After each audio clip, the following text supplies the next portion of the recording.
C'est ce mercredi que sort le nouveau Marvel au cinéma, j'ai nommé Thunderbolt. C'est un peu le bazar parce qu'il y a beaucoup de personnages dans le film, ça vient de séries Disney+, ça vient de films. Je vais tout vous expliquer, on fait le grand récap, c'est parti.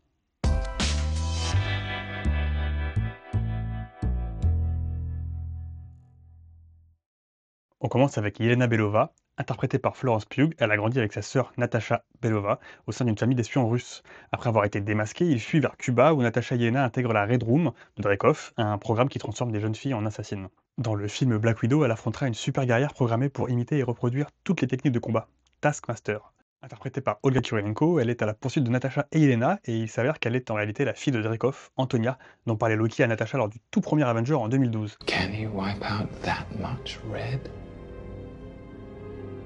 Dreykov's daughter. Natasha avait pour mission d'assassiner Dreykov et elle n'a pu éviter qu'Antonia fasse partie des victimes.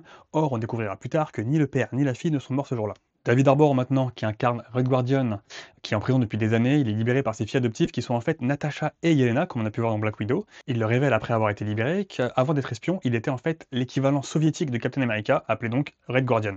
Autour de Bucky Barnes maintenant de revenir, donc interprété par Sebastian Stan, il voit désormais une thérapeute pour l'aider à avancer. Il a également trouvé l'aide du Wakanda pour se déprogrammer et ne plus être sensible aux mots qui activeraient le soldat d'hiver. Bucky s'est lié à Sam Wilson pour combattre un groupe de terroristes qui a mis la main sur le Super Sérum.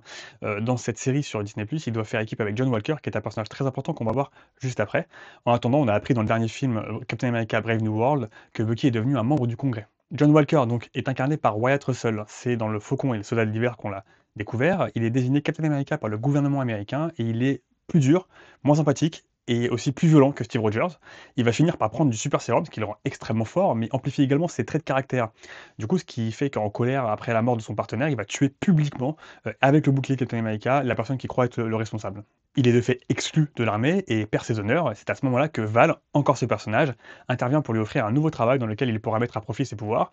Et dans la série, il va du coup aider Sam Wilson à vaincre le groupe de terroristes et gagner un petit peu en rédemption. Ghost est un personnage qui apparaît dans Ant-Man et la Guêpe, elle s'appelle Eva Starr.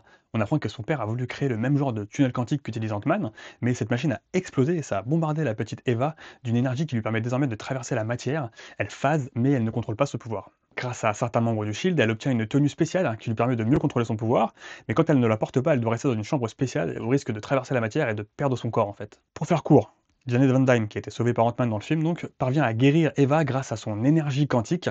Cherchez pas trop à comprendre, personne n'a compris, mais du coup, Eva va mieux et elle prend la suite, on ne la reverra plus jusqu'au film qui arrive. Et enfin, donc, ce fameux personnage de Val, qui est dans plusieurs films, plusieurs séries du MCU. Elle apparaît dans Black Widow, alors que Yelena se recueille sur la tombe de sa sœur Natasha.